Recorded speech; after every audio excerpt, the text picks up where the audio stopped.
जो बांझ प्रजाति के जंगल हैं, ये सबसे ज़्यादा पानी जमीन। तो हमारी योजनाकार हैं जिनको इस चीज़ का तजुर्बा नहीं है, या तो कोई करना ही नहीं चाहता है।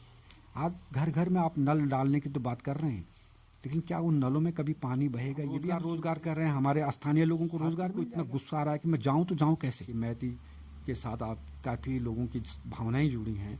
हम उन लोगों को साथ लेकर के हम हिमालय को बचाना चाहते हैं, अपने हिमालय के गाँवों को बचाना चाहते हैं, क्योंकि हिमालय पानी का टावर है और इसको बचाना बहुत ज़रूरी है। और हमारा जो ये मध्य हिमालय का क्षेत्र है, ये गैर हिमानी नदियों की जन्मभूमि है, जो हमारे लिए ज़्यादा इम्पोर्टेंट है ना। ये हिमालय की जो नदियाँ आती हैं तो सीधे बह करके चली जाती हैं, लेकिन हमारे गाँवों के लिए जो सबसे ज़्यादा महत्वपूर्ण जो नदियाँ हैं वो मध्य हिमालय की नदियाँ हैं, जो जंगलों से निकलती हैं। तो जंगल ही नहीं रहेंगे तो फिर हमारे पास नदियाँ कहाँ होंगी? जैसे हिमाचल उसमें कुमाऊं की तरफ है, कोसी नदी है, गगास नदी है, आपके ये गोमती नदी है, आपका इधर उत्तरकाशी में कमल नदी है। ये नदियाँ जो हमारे खेतों को सिंचित करती हैं, पानी देती हैं, हमको हरा भरा समृद्ध करती हैं, इन नदियों को बचाने की ज़्यादा आवश्यकता है। और ये तभी बचेंगे जब हमारे पास हरे भरे जंगल होंगे, और वो भी जंगल किस चीज़ के? बांझ के। जो बांझ प्रजाति के जंगल हैं, ये सबसे ज़्यादा पानी ज़मीन को देते हैं। तो ये हमारे हरे भरे जब जंगल हैं, ये हमें बांझ की जंगलों को ज़्यादा पनपाना चाहिए। लेकिन दुखद बात ये है कि हमारे उत्तराखंड में सबसे ज़्यादा चीड़ के जंगल हो गए हैं, जो हमारे लिए ज़्यादा उपयोगी नहीं है, जो ज़्यादा पानी नहीं देते हैं, जो जंगलों पर आग लगाने के सबसे बड़े कारण हैं। इस चीड़ की पत्तियां गिरती हैं अभी मार्च अप्रैल में, पूरा ज़मीन जो है इनकी तह बिछ जाती है पत्तियों की, और ये इस पर ऐसी आग लगती है जैसे पेट्रोल पर लगती है। और एक बार आग लग गई तो पूरे जंगल के जंगल भस्म हो जाते हैं, और इनके साथ जो बांझ के जंगल हैं ये भी ख़त्म हो जाते हैं। और इन जंगलों में रहने वाले जो जीव जंतु होते हैं, उनके घोंसले हैं, उनके आवास हैं, उनके बच्चे सब जल जाते हैं। माने बायोडाइवर्सिटी को इतना नुकसान होता है कि एक चीड़ के जंगल के कारण होता है। तो हमारा तो सरकार से ये अनुरोध था कि आप चीड़ के जंगलों को प्रबंधन करें, इनको कम करें, और बांझ के जंगलों का विस्तार ज़्यादा करें, ताकि हम इन मध्य हिमालयी इन नदियों को पानी दे सकें। ये लगातार ये जल युक्त बनी रहें, और आने वाले समय में हमारी पीढ़ियों को भी ये नदियाँ जो हैं पानी देती रहें। तो इसके लिए हमारे पास बांध जैसे मिश्रित जंगल होने बहुत आवश्यक हैं। इस तरफ ध्यान दिया जाना चाहिए, लेकिन इस तरफ कोई ध्यान नहीं दे रहा है। तो ये जो बांझ के जंगल की आप बात कर रहे हैं, ये अगर देखा जाए तो उत्तराखंड में किन स्थानों पे है और कितनी मतलब उसमें होंगे एरिया में? ऐसे बांझ के जंगल को, बांझ को हमारे पहाड़ का हरा सोना कहा जाता है जी। ये ग्रीन गोल्ड है, इसलिए कहते हैं कि बांझ का हर चीज हमें हमारे कृषकों को लाभ पहुंचाता है। बांझ सबसे ज्यादा पानी जमीन को देता है। बांझ में एक जो बांझ का स्वस्थ 50 साल का जो पेड़ है, ये 48 घंटे में 4000 गैलन पानी जमीन को देता है। बांझ की पत्तियां सबसे ज्यादा वायुमंडल में ऑक्सीजन देती है, और सबसे ज्यादा कार्बन डाइऑक्साइड को अपने अंदर स्टोर करती है। बांझ की लकड़ी इतनी मजबूत होती है, इसकी लकड़ी से हमारे परंपरागत ढंग से सारे जो हमारे कृषि के औजार हैं, हल से लेकर जो भी है, ये सब बनाए जाते हैं। बांझ की लकड़ी का जो कोयला होता है इतना वो होता है कि इसकी आग बहुत तेज होती है। हमारे परंपरागत पहले ढंगों से हम बांझ की लकड़ियों को जलाते थे। बांझ की जो पत्तियां हैं, इनको बटोर करके जानवरों के नीचे बिछावन के रूप में डाला जाता है, और वो बिछावन जैसे जानवर होंगे तो उनके मल मूत्र से वो सन जाते हैं, उसके बाद उन पत्तियों को निकाल के ढेर कर लेते हैं। इतनी बढ़िया कंपोस्ट खाद बनती है कि हमारे पहाड़ों में यही खाद प्रयोग की जाती है, बांझ की खाद। और जिन खेतों में बांझ की खाद पड़ती है, वहाँ जब फसल लहलहाती है तो पता लगता है कि ये कितनी उम्दा खाद है। तो ये इस प्रकार से ये बांझ हमारे लिए सब प्रकार से बहुत ज़्यादा कीमती है। तो जब अंग्रेज यहाँ आए तो ये तो हमारे देश में कमाने के लिए आए थे। ये तो एक पर कंपनी थी, ये कमाना चाहती थी। इन्होंने देखा कि पूरा उत्तराखंड का जो जंगल है तो सारे बांझ के जंगलों से भरा पड़ा है, ये हमारे किसी काम का नहीं है इकोनॉमिक ढंग से। तो उन्होंने क्या किया कि वो नैनीताल, मसूरी, रानीखेत, इन स्थानों में अंग्रेज ने अपने रहने के स्थान बनाए, ठंडे स्थानों में। अब उनको ठंड से बचने के लिए कोयला चाहिए था। इन्होंने बांझ के जंगलों को काट करके कोयले की बड़ी बड़ी भट्टियां बना करके कोयले तैयार किए और अपने लिए आग तापने के लिए काम किया। जब जंगल कटने लगे तो वहाँ उनके स्थान पर इन्होंने विदेश से चीड़ के बीज लेकर के आए, ऑस्ट्रिया से, इंग्लैंड से, वहाँ से चीड़ के बीज लेकर के आए। तब तक हमारे यहाँ चीड़ नहीं होता था और इनको ला करके इन्होंने गांव वालों को दिया कि तुम इन्हें बो। तो इन्होंने जा करके पहाड़ों में ये सारे बीज बोने शुरू कर दिए और धीरे धीरे ये इतना जल्दी ये चीड़ का पेड़ बनता है, तुरंत अंकुरित होकर इसको पानी की ज़रूरत भी नहीं है, ये कहीं पर भी बीज पड़ जाएगा वहाँ पर अंकुरित हो जाता है। और धीरे धीरे ये चीड़ के जंगल विस्तार लेने लगे, कुमाऊं से लेकर और हमारे उत्तरकाशी के जंगल जो हैं धीरे धीरे बांज के जंगलों के स्थान पर चीड़ के जंगल में तब्दील हो गए और ये जंगल आज हमारे लिए सबसे ज़्यादा खतरनाक बने हुए हैं। तो अब ये बांज के जंगल धीरे धीरे घट गए हैं। आज 16% हमारे पास बांज रह गया केवल, और ये चीड़ जो है 28% पहुँच चुका है और धीरे धीरे ये बढ़ता ही जा रहा है। अगर इसको रोका नहीं जाएगा तो हमारे बचे हुए जो बांज के जंगल हैं ये भी ख़त्म हो जाएंगे। तो फिर न तो हमारे पास ये मध्य हिमालय की नदियाँ होंगी और न हमारे पास पानी होगा। ये सबसे बड़ी खतरनाक जगह है। और जब गर्मियों में जब आग लगती है तो सबसे ज़्यादा आग लगने के कारण ये चीड़ के जंगल होते हैं। जब इन पर भयानक आग लगती है तो ये फिर किसी प्रजाति को छोड़ते नहीं है। और उस समय मई जून के महीने में आप देखेंगे तो पूरा उत्तराखंड धुएं से भरा रहता है, सारे जंगल जल रहे होते हैं, हजारों हेक्टेयर जंगल जल करके राख हो जाते हैं। और चूँकि ये हिमालय के नज़दीक है तो इन जंगलों की जो आग है, लपक है, जो कार्बन डाइऑक्साइड है, इसका सीधा असर हिमालय पर पड़ता है और हिमालय के ग्लेशियर तेजी से पिघलने लग जाते हैं। ये इतनी ऐसी विकट स्थितियाँ हमारे सामने हैं, लेकिन दुर्भाग्य से हमारे राज्य में इस तरफ कोई भी प्रयास नहीं किया जा रहा है। या तो हमारी योजनाकार हैं जिनको इस चीज़ का तजुर्बा नहीं है, या तो कोई करना ही नहीं चाहता है।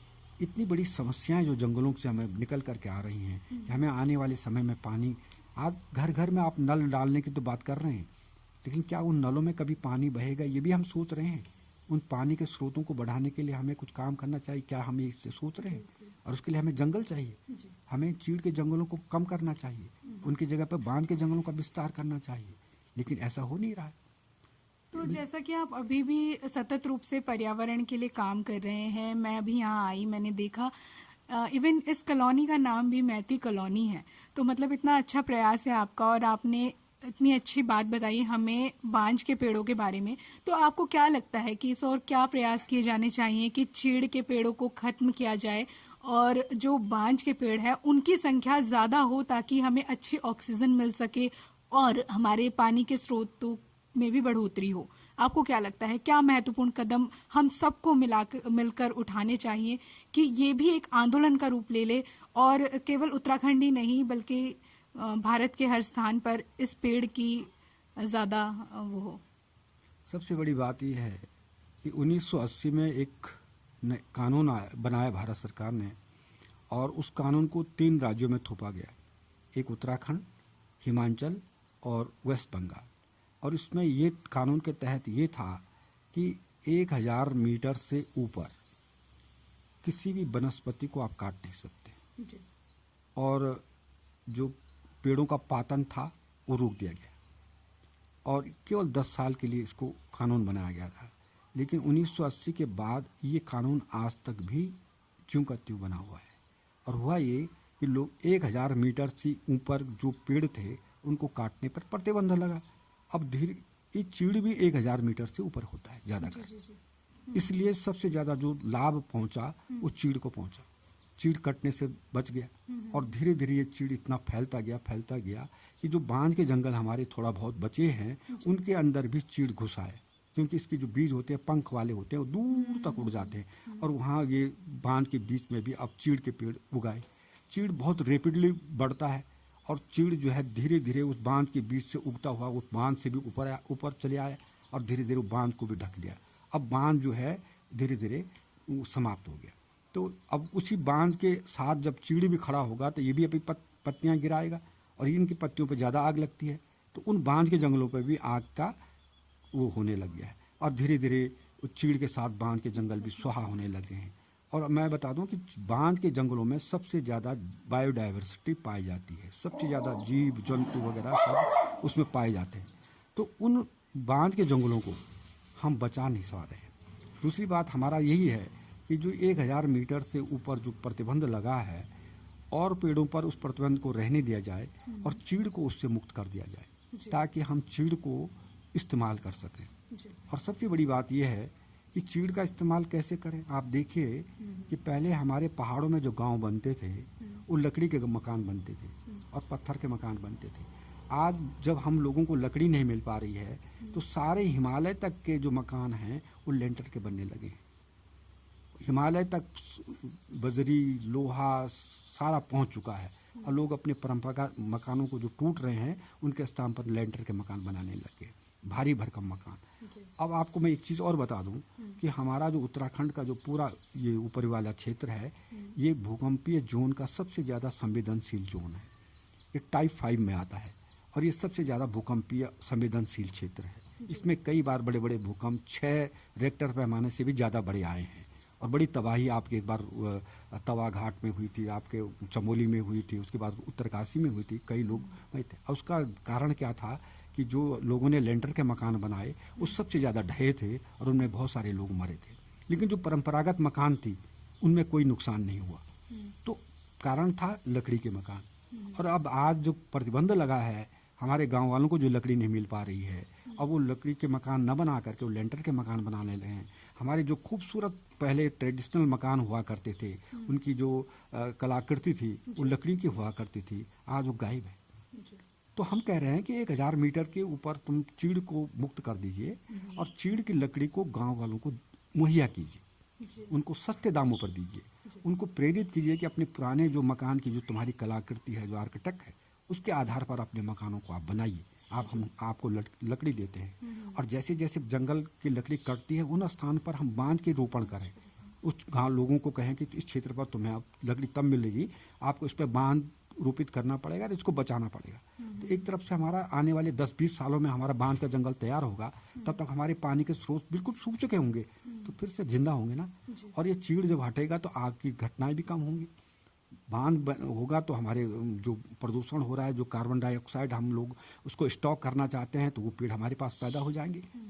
दूसरी बात क्या है कि ये जहाँ केवल चीड़ के ही जंगल हैं, तो उन जंगलों को हम ये कह रहे हैं कि आप सबको मत काटिए, इन जंगलों का वैज्ञानिक प्रबंधन कीजिए।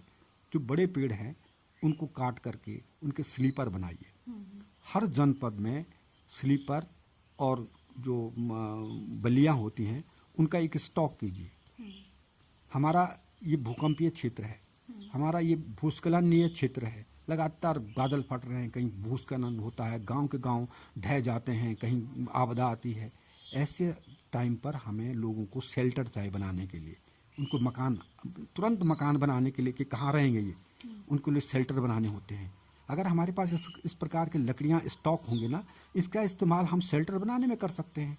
हम फटाफट लोगों के लिए मकान बना करके उनके लिए आवासीय व्यवस्था बना सकते हैं। तो ऐसे हम एक आपदा प्रबंधन के लिए ये लकड़ी भी काम आएगी। दूसरे क्या है कि जब बड़े पेड़ तो हमने निकाल दिए, छोटे पेड़ पनपेंगे, तो 12 साल में जो पेड़ चीड़ का पेड़ हो जाता है वो लीसा देने लग जाता है। यानी उस पर घाव लगा करके उससे लीसा रेजिन निकलता है, उस पर एक गिलास लगाया जाता है, तो वो रेजिन उस गिलास में जमा होता है। फिर उस रेजिन को हम निकाल करके कंटरों में भरते हैं, फिर उसको बेचते हैं। यही तो अंग्रेज चाहते थे और यही उन्होंने बेच करके कमाए। जब हमने अंग्रेज चले गए तो हमने अपने सारे जंगलों में प्रतिबंध लगा दिया, आज हम लीसा ही नहीं निकाल पा रहे। तो अगर हम ऐसे जंगलों को नए बना करके, पुराने पेड़ों को निकाल करके नए चीड़ को पनपने दें, तो उनको लगाने की जरूरत नहीं, पेड़ चीड़ तो अपना उग जाएगा। बीजों पेड़ होते हैं, बीज गिरा देते हैं, नए पेड़ जन्म जाते हैं। हम पुराने पेड़ को काट करके नए पेड़ों के लिए जगह बना लेते हैं, फिर हम उनसे लीसा निकालें। लीसा निकाल करके हमारे रोजगार, बेरोजगार लड़के हैं उनको रोजगार मिल जाएगा। कोई छिलान का काम वो होता है, फिर टिपान का काम, लीसा निकालने का काम, कई प्रकार के काम होते हैं इसमें जो हमारे स्थानीय लड़कों को मिल सकते हैं। फिर ढुलान का काम होता है, घोड़े खच्चर हम इनका भी जो चलाते हैं उनको भी रोजगार मिल गया। फिर लीसा निकला, इसके बाद फैक्ट्री में गया, छोटे छोटे लघु उद्योग हमारे कुछ स्थापित होंगे, हम उनसे तारपिन बनाएंगे, उनसे बिरोजा बनाएंगे। उनको आज बाजार में इनकी मांग बहुत तेज है। तो इस तरह से हम आर्थिकी कमा लेंगे, अपने राज्य की आर्थिकी को मजबूत कर सकते हैं ना। इस चीड़ के द्वारा, इनकी लकड़ी के द्वारा, इसके जो उत्पाद बन रहे हैं इनके द्वारा हम हमारे जो इकोनॉमी है वो बढ़ जाएगी। हमारे जो हम रोजगार कर रहे हैं, हमारे स्थानीय लोगों को रोजगार मिल जाएगा। हमारे जो मकान बनेंगे तो नक्काशीदार पुराने मकान फिर से जिंदा रह जाएंगे। आज हम होम स्टे की बात करने लगे हैं, तो होम स्टे में तभी तो जाएगा कि देखे यार बड़ा खूबसूरत जंगल है, मकान है, इसमें रहने के लिए कितना सुंदर, मैं 2-4 दिन रहना चाहता हूँ, खूबसूरत बना है, तभी तो होम स्टे की बात करेंगे। अब हम होगा। और तीसरी बात है, हम जो कभी भूकंप ना आ जाए, इस सिस्मिक जोन है तो हल्के मकान रहेंगे, तो बहुत कम से कम हमारी जो जनहानि होगी। तो ये सब चीजें हैं। इस तरह का अगर हम सोच विचार करके योजनाएं बनाते हैं तो हम चीड़ को कम भी कर सकते हैं, जंगलों को बना भी सकते हैं, पानी को बढ़ा भी सकते हैं, रोजगार भी दे सकते हैं और अपनी आर्थिकी भी बढ़ा सकते हैं। तो ये सरकार को सोचना चाहिए। आज सारे जंगल, चीड़ के जंगल, पेड़ के पेड़ टूटे हुए हैं, उनको उठाने के लिए भी सरकार मना करती है, वो सारे सड़ रहे हैं और ये जंगल बिगड़े पड़े हुए हैं। केवल एक कारण के साथ, बिल्कुल 1000 से ऊपर कोई पेड़ नहीं कटना चाहिए और हम उस पर अड़े हुए हैं। गांव वाले कह रहे हमें लकड़ी चाहिए, नहीं तो मैं नहीं मिलेगी, तुम अपने जानवरों को भी नहीं चुका सकते हो। 22% हमारे उत्तराखंड का जो भू क्षेत्र है वो नेशनल पार्क और अभयारण्य में बंद हो रखा है। बचा क्या हमारे पास? बाकी जो बचा हुआ क्षेत्र है उसमें जो विदेशी घासें हैं उन्होंने अपना साम्राज्य फैला रखा है। लेंटाना, काला बांस, गाजर घास, ये फैला हुआ है। हमारी जो पारंपरिक घास थी वो खत्म हो गई, उनकी जगह पर ये घास ले आए।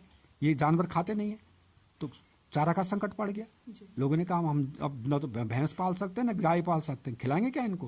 ये लेंटाना थोड़ी खाएंगे, है ना। हमने वो सब जानवर बंद कर दिए, सब भेज दिए, सड़कों पे घूम रहे हैं, कोई वैसे ही मर रहे हैं, है ना। अब हमारे पास गाँव में जब जानवर नहीं है तो गोबर कहाँ से आएगा? गोबर नहीं तो फिर जैविक खेती कहाँ से होगी?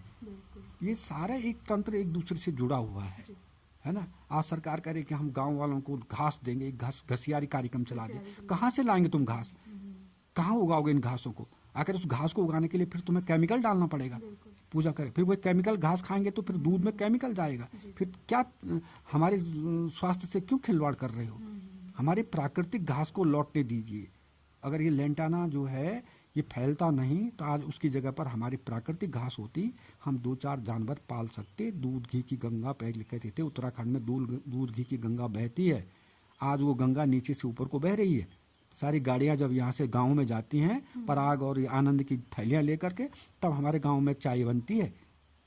और एक ज़माना था जब हमारे गांव में दूध की इतनी वो होती थी कि किसी भी गांव में आपको घी मिल जाता था, दूध की होती छाछ मिल जाता था, क्योंकि जानवर पाल रखे थे और जानवर ज़्यादा थे तो खूब गोबर होता था। गोबर खेतों में डाल करके फर्स्ट क्लास हमारे 12 प्रकार के अनाज होते थे। लोग तंदुरुस्त रहते थे, स्वस्थ रहते थे।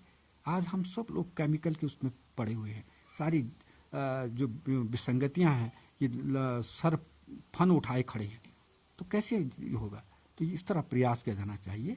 अगर सोच समझ कर हम योजना बनाएं तो अभी कुछ बिगड़ा नहीं। अभी हिमालय में जैविक खेती करने के आसार हैं, क्योंकि अभी हिमालय में के लोगों ने ज़्यादा जो केमिकल है उसका प्रयोग नहीं किया है ना। तो इसको बचाने की ज़रूरत है। देर न करनी चाहिए। अगर देर होगी तो बहुत देर हो जाएगी। अगर मैं कह रहा हूँ कि जो लेंटाने की भी एक उदाहरण दे रहा हूँ, 1805 में पहला लेंटाना का पौधा कलकत्ता के बॉटनिकल गार्डन में आया था, अंग्रेज लाए थे, और वहीं से ये पौधा फैला और धीरे धीरे फैलते फैलते 1850 में ये हमारे देहरादून में भी आ गया। और मसूरी की सारी पहाड़ियों में आप देखें जो सारी झाड़ियां हैं वो लेंटाना है। और आज वही लेंटाना पूरे उत्तराखंड में कोई भाग छूटा नहीं है। आज ये नेशनल पार्क, आप कॉर्बेट नेशनल पार्क चले जाइए, राजाजी नेशनल पार्क चले जाइए, वहाँ अंदर जानवरों को चलने के लिए जगह नहीं है। लेंटाना इस तरह से झाड़ी फैल करके बना हुआ है, हाथी को इतना गुस्सा आ रहा है कि मैं जाऊं तो जाऊं कैसे, कहाँ जाऊं मैं? मेरा तो सारा आवास बर्बाद कर दिया यहाँ। तो वो कहाँ आ रहा है? सड़कों पर हवा लेने के लिए आ रहा है, खुली जगह पर। और वहाँ पर वो किसके साथ? मानव के साथ टकराव उसका हो रहा है। ये सब चीज़ें, तो ये सब इतने बड़े बड़े वैज्ञानिक बैठे हैं। अगर हमारे वैज्ञानिक वास्तव में अनुसंधान करते तो 1805 में ही हम ये पता कर लेते ये जो घास है ये बहुत तेज़ी से बढ़ता है, इसका उपयोग ज़्यादा कुछ नहीं है, न इसको जानवर खाते हैं, इसलिए इसको बढ़ने से रोका जाए। तो हम इसको पहली चरण में रोक लेते। लेकिन अनुसंधान दूसरी तरफ चलता रहा, समस्याएं दूसरी तरफ चलती रही, तो समाधान कहाँ होगा? यही सब चल रहा है। जैसे गाजर घास आया, पीएल गेहूं के साथ आया, उसके बाद 70 के दशक में आज पूरा हिमालय गाजर घास से भरा पड़ा है। क्यों वैज्ञानिकों ने इस तरफ शोध नहीं किया कि हमारे वो शोध यही तो करें कि हमारे पास कोई नई चीज़ क्या आ रही है जो हमें खतरा पहुंचा सकती है बाद में। उन खतरों से अवेयर करना ये वैज्ञानिकों का काम है। वो केवल टेस्ट ट्यूब में वो करके हिला करके अपना प्रोजेक्ट बनाना वो थोड़ी है। तो ये कौन करेगा? ये सब चीज़ देखना पड़ेगा। जी बहुत बहुत धन्यवाद कल्याण सिंह रावत जी आपका। आपने देखा मतलब किस तरह से हमारा पारिस्थितिक तंत्र जो हमारा इकोसिस्टम है किस तरह से पर्यावरण से जुड़ा है। अभी हमने देखा मतलब सुना उनसे जाना कि किस तरह से चीड़ के जो पेड़ हैं उस तरह से बढ़ते जा रहे हैं और धीरे धीरे जो हमारे उत्तराखंड की जो घास है, उत्तराखंड के जो वृक्ष हैं, हम उनको दोहन उनका करते जा रहे हैं, उनके कटाव हो रहे हैं, जो कि हमारी प्रकृति, हमारे पर्यावरण, हमारे वन्य जीवों के लिए अच्छे हैं। हम कहीं ना कहीं जाने अनजाने में उनका दोहन कर रहे हैं और जिस और हमें काम करने की वाकई में जरूरत है उस और हम बिल्कुल भी ध्यान नहीं दे रहे हैं। तो अभी भी वक्त है, जैसा कि रावत जी ने कहा कि अभी भी वक्त है, जाग जाइए और प्रकृति के प्रति सजग हो जाइए, क्योंकि प्रकृति का अगर हम इसी तरह से दोहन करते रहेंगे, अपने उत्तराखंड की परंपराएं, अपने उत्तराखंड के जो वृक्ष हैं, उत्तराखंड की जो जड़ी बूटियां हैं, उत्तराखंड के घास हैं, उन सबको हम कहीं ना कहीं उनका दोहन कर रहे हैं, उनका कटान कर रहे हैं और उसके एवज में जो दूसरी प्रजातियां हैं उनको पनपने दे रहे हैं, जो कि पर्यावरण के लिए खतरा है। तो क्यों ना हम एक स्टेप उठाएं और सब लोग मिलकर जो कि इस वीडियो को देख रहे हैं वो भी आगे इसको शेयर करें, इनकी बात को शेयर करें, ताकि जो ये बड़ा बदलाव है जो हमारी प्रकृति, हमारे वन्य जीव और हमारे मनुष्य जाति के लिए आवश्यक है उस और कदम उठाया जाए। और जिस तरह से मैती आंदोलन ने एक आंदोलन का रूप लेकर एक भावनात्मक रूप से हमें जोड़कर हमारी प्रकृति के लिए आज भी हम उसको अपने आप से जोड़कर उसको हमने आगे बढ़ाया है, इसी तरह से हम चीड़ के पेड़ों को जिस तरह से सर ने बताया उस तरह से उसको उपयोग में लाएं और बांज के पेड़ों को तवज्जो दें, ताकि जो जिस तरह से हमारे पानी के स्रोत खत्म होते जा रहे हैं, तो जब तक ये संकट आए तब तक हम लोग फिर से प्रिपेयर हो सके अपने जो पानी के स्रोतों को बचाने के लिए, अपने पेड़ पौधे और अपनी जो ऑक्सीजन है उसको बचाने के लिए। तो आइए और इस मुहिम से जुड़िए और इसको एक एक करके आपसे ही, जो आप देख रहे हैं आपसे ही इसकी शुरुआत होगी और तभी एक बड़ा बदलाव आएगा और सरकार भी निश्चित ही आशा है कि इस और ध्यान देगी और हमारे वैज्ञानिक भी इस और कुछ कार्य करेंगे। तो बहुत बहुत धन्यवाद कल्याण सिंह रावत जी हमसे जुड़ने के लिए और इतनी अच्छी जानकारी आपने साझा करी और साथ ही मैती आंदोलन और अपने बारे में जो आप आज भी पर्यावरण के प्रति अग्रसर हैं। तो आप जैसे लोगों की और भी जरूरत है कि जो भी ऐसा कार्य कर रहे हैं वो आगे आए और हाथ से हाथ मिलाकर आगे बढ़े और प्रकृति के प्रति अपना कार्य करें। बहुत बहुत धन्यवाद सर।